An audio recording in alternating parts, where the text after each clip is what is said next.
ஐயா வணக்கங்கய்யா. மணி சார் வணக்கம். வணக்கம். எப்படி இருக்கீங்க? நலமா இருக்கேன். சிறப்புங்கய்யா. புத்தாண்டு வந்துருச்சு. இனி பலன் தான் நிறைய பேர் கேட்டிருந்தாங்க. புத்தாண்டு பலன் இனி வரல, எப்போ பதிவு போட போறீங்க அப்படின்னு கேட்டிருந்தாங்க. ஸோ அதனால சுவாரஸ்யமா நிறைய விஷயங்கள் நம்ம பேசலாம்னு இருக்கு. நிச்சயமா இந்த 2026 புத்தாண்டு எப்படி இருக்கு, உலக ரீதியா எப்படி இருக்கு, கோச்சாரமா எப்படி கிரகங்கள் அமைஞ்சிருக்கு அப்படிங்கிறத பத்தி சொல்லுங்க. கண்டிப்பா சொல்லிடலாம். மித்ரா டிவி அன்பர்களுக்கு இனிய புத்தாண்டு நல்வாழ்த்துக்கள். 2026 உங்கள் அனைவருக்கும் மிகச்சிறந்த பொற்காலமாக மன நிம்மதியும் இறைபலமும் உங்களுக்கு கூடி நீங்கள் உங்கள் குடும்பத்தோடு ஆயுள் ஆரோக்கியத்தோடு வாழ எல்லாம் வல்ல பரம்பொருளை இந்த நேரத்திலே தியானிக்கிறேன். மீண்டும் உங்களுக்கு 2026 புத்தாண்டு நல்வாழ்த்துக்கள். எல்லாருமே எப்போ நியூ இயர் வரும், நியூ இயர் வந்தா நமக்கு இந்த வருடமாவது நம்ம லைஃப்ல ஒரு முன்னேற்றம், வளர்ச்சி, வெற்றி இதெல்லாம் கிடைச்சிராதா? நம்ம இந்த வருஷம் வீடு கட்டிட மாட்டோமா? நமக்கு இந்த வருஷம் ஒரு குழந்தை கிடைச்சிராதா? நமக்கு இந்த வருஷம் ஒரு கல்யாணம், நமக்கு ரொம்ப நாள் வெயிட்டிங்கில் இருக்கிற கல்யாணம் நடந்துராதா? ஒரு இடம் வாங்க மாட்டோமா? ஒரு வேலை கிடைக்காதா? படிப்புக்காக வெளியூர் வெளிநாடு போக மாட்டோமா? ஆரோக்கியம் மீட்டெடுக்க மாட்டோமா? இப்படி பல விதத்திலையும் அவர்களுக்கு கேள்வி இருக்கும். இந்த நியூ இயரை கொஞ்சம் எதிர்பார்த்து மக்கள் காத்துக்கிட்டு இருப்பாங்க. அப்படி 2026 வருது. 2026 கரெக்டா பாருங்க, வியாழக்கிழமை அன்னைக்கு புத்தாண்டு பிறக்குது. குருவினுடைய நாளில் புத்தாண்டு பிறக்குது. சந்திரனுடைய நட்சத்திரத்துல புத்தாண்டு பிறக்குது, ரோகிணி. அப்போ 2026ங்கிறது பாத்தீங்கன்னா சூரியனுடைய ஆதிக்கம், 1ஆம் எண். பிறக்கிற நாள் குருவோட ஆதிக்கம், பிறக்கிற நட்சத்திரம் சந்திரனோட ஆதிக்கம். அப்ப இங்க ராஜ கிரகங்கள் என்று வர்ணிக்கக்கூடிய சூரியன், குரு, சந்திரன், இப்படி 3 கிரகங்களுடைய ஆளுமையில தான் அந்த புது வருடமே ஆரம்பிக்க போகுது. அப்ப சூரியன் அப்படின்னாலே என்னன்னா அரசாங்கம், அரசியல், ஆன்மீகம், உயர்கல்வி, மருத்துவம், மருந்து, குழந்தைகள், இதெல்லாம் சூரியன் 5ஆம் இட காலச்சக்கரத்துக்கு. குரு அப்படிங்கிறது பெரும் பணம், வெளிநாடு, வெளி மாநிலம், வெளியூர், இதுல எல்லாம் நம்ம எந்த அளவுக்கு ஜெயிக்க போறோம், இது சார்ந்து நம்ம எந்த அளவுக்கு வின் பண்ண போறோம் அப்படிங்கிறத குறிக்கும். சந்திரன் அப்படிங்கிறது இடமாற்றம், தாய்மை, வீடு, வாகனம், சொத்து, சுகம். 4ஆம் இடம் இல்லையா காலச்சக்கரத்துக்கு, சந்திரனோட வீடு, இதையெல்லாம் குறிக்கக்கூடிய ஒரு வாய்ப்பா இருக்கு. அப்ப இந்த 3ஓட கலவையில தான் இந்த வருடம் நகரப்போகுது. அப்ப சூரியன் அப்படின்னாலே அரசியல்.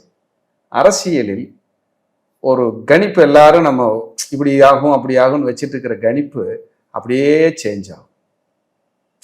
நம்ம ஒண்ணு நினைச்சா இது ஒண்ணு நடந்துருச்சேங்கிற மாதிரி. ஏன்னா சந்திரன்னா மாற்றம், சூரியன்னா அரசியல், அரசாங்கம், குரு அப்படிங்கிறது உங்களுக்கு பெரும் பணம். அப்போ இந்த கலவைகள் தானே ஆரம்பிக்குது. அப்ப இந்த வருடம் தான் எலெக்ஷன் வரப்போகுது. நம்ம எலெக்ஷனுக்குள்ள போக வேண்டாம், நம்ம கருத்து பொதுவா தான். ஏன்னா நம்ம எல்லாருமே நம்ம கிட்ட பார்ப்பாங்க. கண்டிப்பா. இவங்க தான் இல்லை, நம்ம எல்லாம் பொது மனிதர்களாக தான் நம்ம எல்லாம் இருக்க முடியும், பேச முடியும், இல்லை அதான உண்மை. அப்ப இந்த வருடம் அரசியல் ஒரு சேஞ்ச் அப்படிங்கிறதோட நம்ம அந்த சப்ஜெக்டை நிறுத்திக்குவோம். சேஞ்சுனா அதாவது எதிர்பார்ப்புகளில் ஒரு மாற்றம். என்ன மாற்றம் அப்படிங்கிறது அந்தந்த காலச்சூழல் முடிவு செய்யும். எதிர்பார்ப்புகளில் ஒரு மாற்றம் அப்படிங்கிறதுல மாற்றுக்கிறதுக்கு இடமே இல்லை. நம்ம ஒன்று நினைச்சிட்டு இருப்போம், நம்ம ஒரு கணிச்சு வச்சிருப்போம், அது அப்படியே ஒரு சேஞ்ச் நடத்தி ஒரு மாதிரியா ஒரு விஷயத்தை செய்யும். ஏன்னா சூரியன் என்பது அரசியலை சொல்லியிருக்கிறோம், சந்திரன் என்பது மாற்றத்தை சொல்லியிருக்கிறோம், குரு என்பது பெரிய பணம், பொருளாதாரம், வெளியூர், வெளிநாடுகள். இப்ப பாருங்க, நம்ம இந்திய தேசம் சார்ந்து வெளிநாடுகள்ல நமக்கு இனிமேல் நிறைய சப்போர்ட் பண்ண போகுது. நம்ம நாட்டுக்கு ரொம்ப நட்பு உறவுகளை அதிகப்படுத்தி ஒரு பெரிய ஒரு அற்புதத்தை அவங்க செய்ய போறாங்க. இதுல எந்த மாற்றமும் இல்லை. அப்ப இப்ப நம்ம தாய் திருநாடு இந்தியாவுக்காக நிறைய பேர் முன் நட்பு நாடா, தோழமை நாடா, எங்களுக்கு இவங்க இருக்காங்கங்கிற சப்போர்ட், ஆதரவுக்கிற நமக்கு எப்பவும் கிடைக்கிறதுக்கு அதிகரிக்கக்கூடிய ஆற்றலை இந்த வருடம் நம்ம பார்க்க முடியும். அதே மாதிரி இந்த வருடமும் சூரியனுடைய ஆதிக்கம், குருவோட ஆதிக்கம்னா நிறைய திருக்கோயில்கள், திருப்பணிகள், கும்பாபிஷேகம், கோயில் சார்ந்த விஷயங்கள், இனிமேல் வந்து பாருங்களேன், நிறைய குறிப்பிட்ட முக்கியமான சிவாலயங்கள், அம்மனுடைய ஸ்தலங்கள், குருங்கிறனால நிறைய ஜீவசமாதி வழிபாடு பயணங்கள் எல்லாம் அதிகரிக்கும் இந்த வருடம். நிறைய இதுக்கு மக்கள் பயணப்படுவாங்க. போய் நம்மளுடைய கர்மாவை தீர்த்துக்கணும், சரி பண்ணிக்கணும், ஜெயிக்கணுங்கிற எண்ணத்தை கொடுக்கும். தங்கம், குரு தான் கோல்டு, சந்திரன் தான் மாற்றம், சூரியன்கிறது வந்து உயர்வு. அப்ப தங்க விலையும் கண்டிப்பா உயரப்போகுது. அப்படிங்கிறதுல ஏற்கனவே உயர்வு தான். இப்ப பேசிட்டு இருக்கிற நேரத்துல உங்களுக்கு கிட்டத்தட்ட 1 பவுன் 1 சவரன் சொல்லக்கூடிய தங்கம் நியர்பை 95,000 இருக்கு.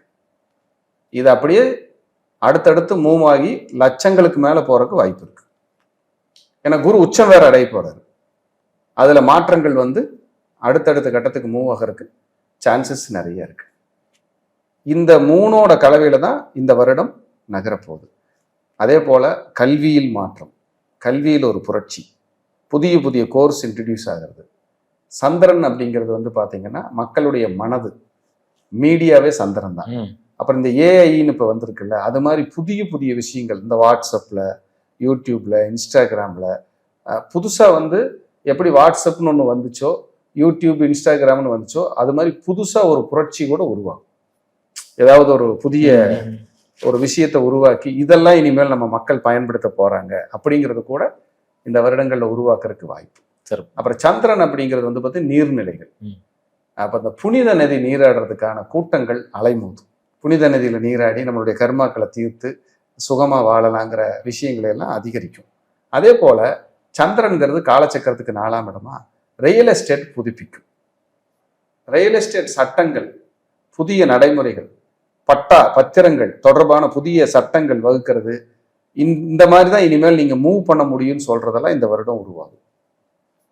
இந்த வருடம் உருவாகும். குழந்தைகளுக்காக தனி பாதுகாப்பு, பெண் குழந்தைகளுக்கான பாதுகாப்பு. இப்ப போக்சோன்னு ஒரு சட்டம் வந்து சிறப்பா வழி நடத்திக்கிட்டு இருக்கு இல்லையா? யாராவது இனிமேல் பெண் குழந்தைங்க தொடர்னாலே பயப்படுவாங்க. அந்த மாதிரியான ஒரு அருமையான சட்டம் அது. அதுலேயும் வந்து இன்னும் வேற வேற நடைமுறைகளை கொண்டு வந்து பெண்கள் பாதுகாப்பு அதிகரிக்கப்படும். பெண்களுக்கான பாதுகாப்பு நடைமுறைகள் இப்ப அதிகரிக்கப்படும்.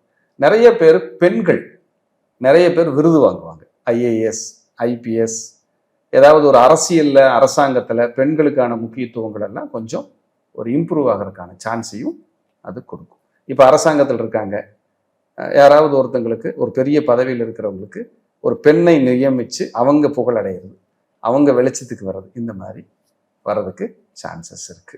அதே போல டிரான்ஸ்போர்ட்ல புதிய புதிய முறைகளை எல்லாம் கொண்டு வருவாங்க, புதிய வாகனங்கள். அதே போல டிரான்ஸ்போர்ட்ல வந்து ஒரு அற்புதங்கள் இதெல்லாம் நடக்கும். அதாவது இந்த டிரான்ஸ்போர்ட்ல வந்து மலைக்கோயில், பயணிகள் ஏறி இறங்குறதுக்கான இதெல்லாம் இருக்கு இல்லையா?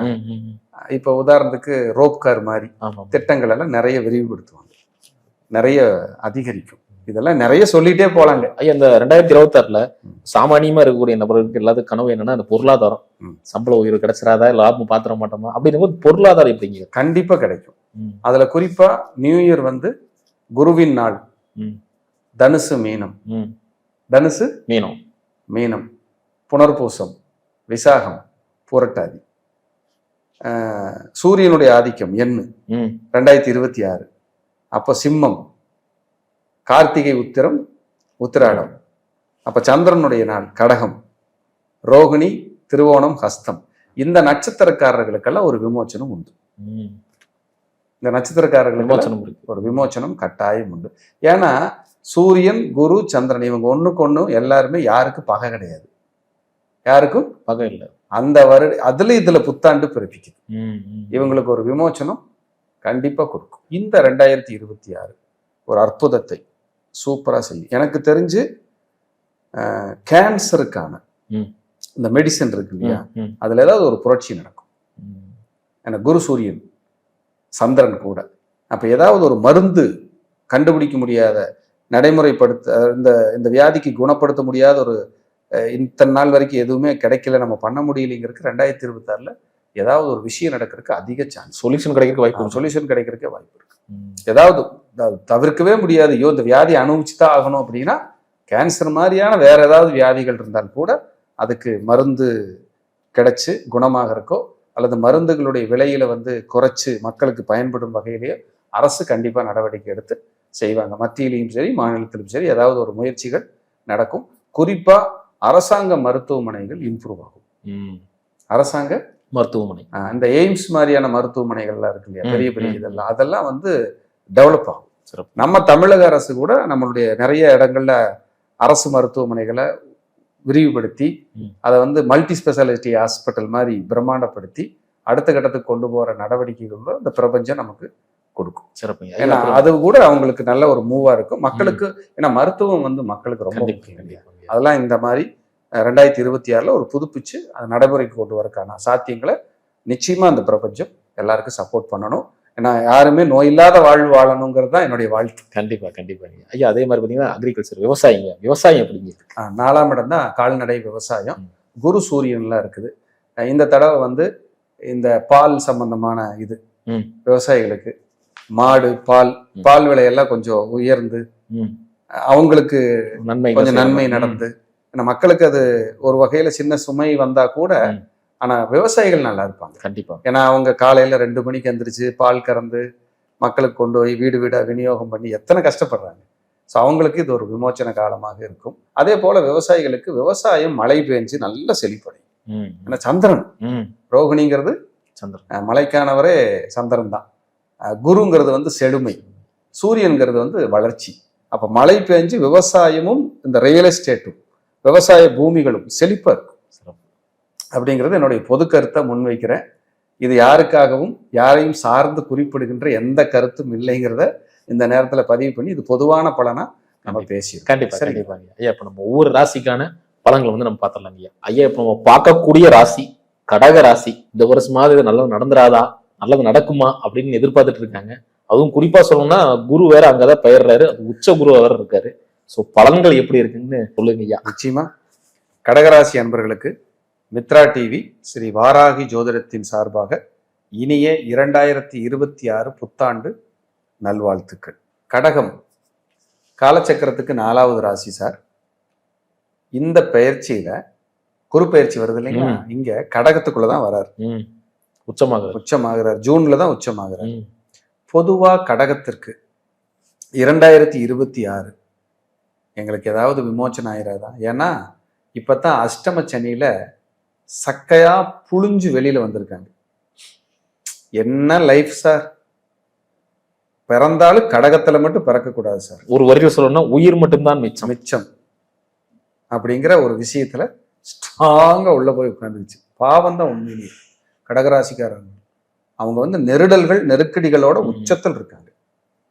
ஏன்னா ஒரு உழுக்கு உலுக்கிருச்சு. ராசிக்கு 12ல குரு விரயமா, ராசிக்கு 2ல கேது, பேசியே மாட்டிக்கிறாங்க. ராசிக்கு 8ல ராகு, எதை தொட்டாலும் ஃபெயிலியர், தடை, தாமதம், நெருக்கடி. ராசிக்கு 9ல சனி, 9ல சனி. அது மட்டும் கொஞ்சம் ஆறுதல், கொஞ்சம் ஆறுதல். மீதி எல்லாமே லாக் தான், நெருக்கடி தான். அப்ப 2026 கடகத்துக்கு சார் இந்த வருடமாவது சூப்பரா சார்? கண்டிப்பா சூப்பர் இல்லை, கண்டிப்பா மோசம் இல்லை. ஒரு பாஸ் மார்க்குக்கு மேல ஒரு 45 மார்க் எடுத்தா எப்படி இருக்கும் 100க்கு, அந்த ரேஞ்சில் இந்த வருடத்தை ஓட்டுவீங்க. ஏன்னா நம்ம வராகி ஜோதிடம் சொன்னா உண்மையை மட்டும்தான் சொல்லும். கடகராசிக்காரங்களை பூரா நம்ம பக்கம் திரும்ப வச்சிடணுங்கிறதுக்காக சொல்ல போறது இல்லை. இருக்கிற விஷயம் இதுதான் சார். ஜென்ம குரு வருது ஜூன்ல. ஜென்ம குரு ராமர் வனவாசன் சும்மாவெல்லாம் சொல்லல. நீங்க ஜென்மத்துல குரு வந்ததுன்னா ஒரு வேலையை செய்யறதுக்கு 10 தடவை அலையணும். இப்ப மிதுன ராசிக்காரங்கிட்ட கேட்டீங்கன்னா சொல்லுவாங்க, எப்படி பாருங்க ஜென்ம குரு போயிட்டு இருக்குல்ல, அவங்களுக்கு போய் கேட்டுக்குங்க. உங்களுக்கு ஜென்ம குரு அப்படின்னு கேட்டீங்கன்னா இங்க வாங்க உட்காருங்க அப்படின்னு 4 காப்பி குடிச்சு முடிச்சிடணும். ஏன்னா அவ்வளவு நேரம் சொல்லுவாங்க. ஜென்ம குருங்கிறது சாதாரண விஷயம் இல்லை சார். அந்த மனசுங்கிற சந்திரன் மேல ஒரு பெரிய வெயிட். எது வெயிட்? பெரிய வெயிட் குரு. அதுக்கு பேர் வெயிட் அல்ல, பொறுப்பு. எது? பொறுப்பு கொடுக்குது. நீதான் இதை செஞ்சு முடிக்கணும்னு குடும்பமே உங்க மேல திணிச்சிடும். ஒரு பால் பாக்கெட் வாங்கினாங்க கூட அவனுக்கு போன் பண்ணு வாங்கிட்டு வரட்டும். அவன் லட்சம் வேலையை சமந்துக்கிட்டு இருப்பான். பால் பாக்கெட் வாங்கிட்டு வான்னு டார்ச்சர் பண்ணிட்டு இருப்பாங்க. அப்போ இதுக்கு பேர் வந்து ஜென்ம குருவுக்கு பேர் பொறுப்பு. அந்த பொறுப்பு சுமையா தெரியும்னு சொல்லுவேன். எப்படி? ஏற்கனவே 2ல கேது போயிட்டு இருக்கா கடகத்துக்கு, வருமானத்துல தடை, நல்லா வந்துட்டு இருக்கிற வருமானம் பிரேக், பேசின பேச்சுனால கஷ்டம், சலிப்பு, சங்கடம், கொடுத்த கமிட்மெண்ட் நிறைவேற்ற முடியல, படிக்கிற குழந்தைங்க எஃபிஷியன்சி குறைஞ்சிருச்சு, வயசானவங்க கீழே மேல விழுகிறது, ட்ரீட்மெண்ட் எடுக்கிறது, அரசியல்ல இருக்கிறவங்க அரசாங்க வேலையில் இருக்கிறவங்களுக்கு அவமானம், நெருக்கடி, போராட்டம், கலவை, ஒட்டுமொத்த கலவை. இத்தனை நெருக்கடிகளையும் அது கொடுத்துட்டு இருந்தா கடகம் என்ன சார் செய்யும்? ஏற்கனவே கடகம் வந்து சந்திரனோட வீடு. சின்ன மன உளைச்சல் பண்ணாலே 3 நாளைக்கு தூங்காது. சின்ன மன உளைச்சல் பண்ணாலே 3 நாளைக்கு தூங்காது. அப்படியே இறுக்கமா இருக்கும். என்னன்னா அங்க குரு வர்றதுனால இவங்களோட கௌரவம் புதுப்பிக்கப்படும். ஜூன் மாசம் வருது குரு, அங்க இவங்களோட கௌரவம் புதுப்பிக்கப்படும். ஆனால் கோச்சாரத்துல நடந்துகிட்டு இருக்கிற ராகு கேது பயிற்சி பிரயோஜனம் இல்லாத பயிற்சி. நல்லது நடக்குதோ இல்லையோ சார், கெட்டது நடந்துகிட்டே இருக்கு சார், நடந்துகிட்டு இருக்கு சார். 7.5 சனி முடிஞ்சு, இந்த அஷ்டம சனி முடிஞ்சிருச்சுங்கிறீங்க எல்லாருமே, எல்லா ஜோசியரும் பேசுறீங்க. அஷ்டம சனி முடிஞ்சிருச்சு கடகத்துக்கு, டாப், ஆஹா, ஓஹோ, எங்க சார்? அதை விட ஒரு ஒரு அரக்க ராகு வந்து 8ல உட்கார்ந்துட்டு இருக்கிறான். எங்க? 8ல. 8ஆம் இடம்ங்கிறது என்ன? நஷ்டம், சேதாரம், அவமானம், கடன், நோய், வழக்கு, எதிரி, பகை, கண்டம், விபத்து, ஆயுள் பயம், இத்தனையும் கொடுக்குறானே. கோச்சாரத்துல ராகு இங்க போயிட்டு இருக்குல்ல, 2ல கேது போயிட்டு இருக்கு. அப்ப வருமானம், நெருக்கடி, இத்தனையும் கொடுத்த பணத்தை வாங்க முடியாது உங்களால. வாங்கின இடத்துல பணம் கொடுக்க முடியாது. அவ்வளவு சிக்கல்கள், போராட்டம். 9ல சனி இருக்குது. எங்காவது வெளியில போயிடலாமா, ஊர் மாதிரி போயிடலாமா, வெளிநாட்டில் இருக்கிறவங்க ஊருக்கு வந்துடலாமா, இங்க இருக்கிறவங்க வெளிநாட்டை நோக்கி பயணிக்கலாமா, வெளிநாட்டில் இருக்கிறவங்க வேற நாட்டுக்கு வேற கம்பெனி மாறி போகலாமா, ப்ரமோஷன் கிடைக்குமா, சம்பளம் கிடைக்குமா, இத்தனை நெருக்கடி சார். நண்பர்களா கூட இருந்தவங்க, நல்ல டீப்பா இருந்தவங்க எல்லாம் பகையா இருப்பாங்க. நண்பனே விமர்சனம் பண்ணிட்டு இருப்பான்.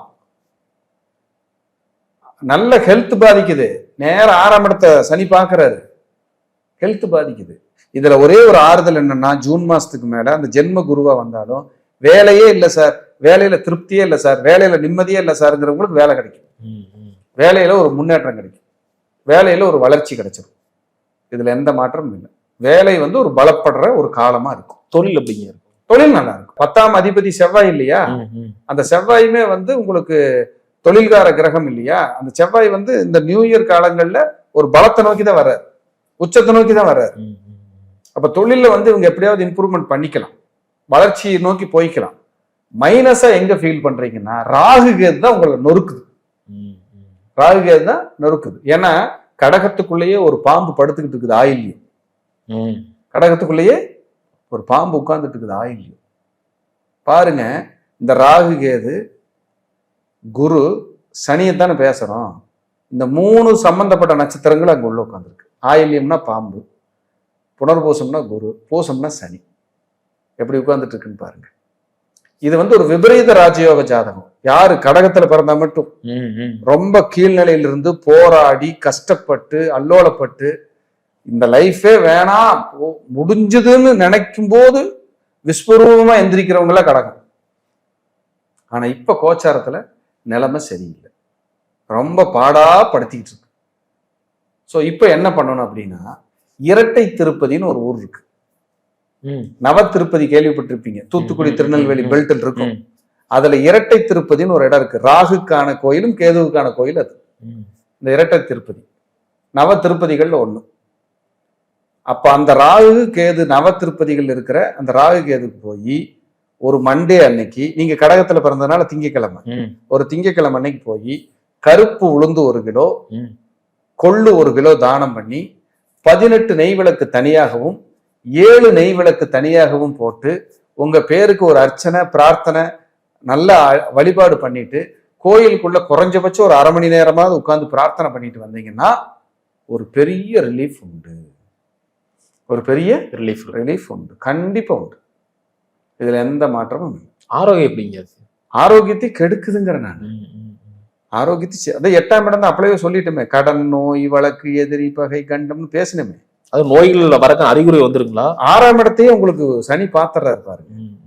ஹெல்த் பாதிக்கிறது, ஸ்கேனு, பிளட் டெஸ்ட்டு, இசிஜி, வயசு சம்பந்தமா 40 வயசு இந்த வயசுக்கு தகுந்த மாதிரி அந்த ட்ரீட்மெண்ட். இந்த காலத்துல தெரியும். சின்ன குழந்தைகளா இருந்தா சளி பிடிக்கும், பெரியவங்களா இருந்தா கீழே மேல விழுந்து கை கால் முறிச்சுக்கிறது, வாகனத்துல போய் விபத்து, இந்த சின்ன 20 வயசு 25 வாகனம் வண்டியில வேகமா போய் எங்காவது விபத்து நடக்கிறது, ஏதாவது ஒண்ணு வந்துடும். சார் நல்லதே கிடையாதா அப்படின்னா, கெட்டது நடக்காம இருந்தா ஹாப்பின்னு சொல்றேன், கெட்டது நடக்காம இருந்தா சந்தோஷம்னு சொல்றேன். அப்போ ஆவரேஜா மூவ் ஆயிட்டு இருக்கிற ஒரு பீரியடு. அப்ப வரக்கூடிய டிசம்பர் 5 2026 டிசம்பர்ல தான் ராகு கேது விலகுது. அப்போ ஒரு ரிலீஃப் கிடைக்கும். அதுக்கப்புறம் 2027 ஏப்ரலுக்கு மேல, மே ஏப்ரலுக்கு மேல குரு 2ஆம் இடத்துக்கு வருவார். அப்பத்தான் மெல்ல மெல்ல மெல்ல மெல்ல படிப்படியா விமோச்சனம் ஆகும்.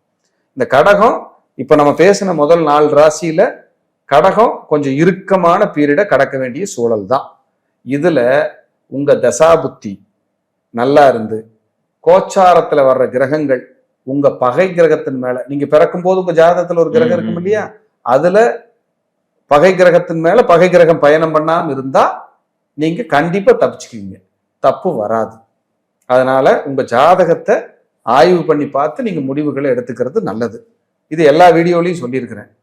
உங்க வீட்டுக்கு பக்கத்துல உங்களுக்கு தெரிஞ்ச குடும்ப ஜோதிடரிடம் போய் உங்க ஜாதகத்தை காட்டி ஆய்வு பண்ணி இந்த விஷயங்களை தெரிஞ்சுக்கிட்டு அடுத்தடுத்து மூவ் பண்ண. ஏன்னா நிறைய தொழிலதிபர்கள் இருப்பீங்க, அரசியல் இருப்பீங்க, டாக்டர்ஸ், இன்ஜினியரு, வக்கீல், பெரிய பெரிய ஆளுக, நடுத்தர வர்க்கம், வேலை செய்யறவங்க, ஒரு இடத்துல போய் ஸ்டாஃபா இருக்கிறவங்க, முதலீடுகள் போட்டுறவங்க, வெளிநாட்டில் இருக்கிறவங்க, இத்தனை கேட்டகரி இருக்கும். உங்க தசாபுத்தி கோச்சாரத்துல அந்த கிரகம் யாரு மேல பயணிக்குதுங்கிறத ஆய்வு பண்ணிட்டு நீங்க மூவ் பண்ணீங்கன்னா இந்த நேரமும் உங்களுக்கு இனிமையை தரக்கூடிய நேரமாக கூட இருக்கலாம் அப்படிங்கிறத இந்த நல்ல தருணத்துல சொல்லி, எல்லாம் வல்ல இறையருளால இந்த கடகம் 2026 இனிமையான வாழ்க்கையை நோக்கி நகர வேண்டும் என்ற நல்ல எண்ணத்தோடு நல்ல வாக்கை சொல்லி விடைபெறுகிறேன். நன்றி, வணக்கம், வாழ்க வளம்.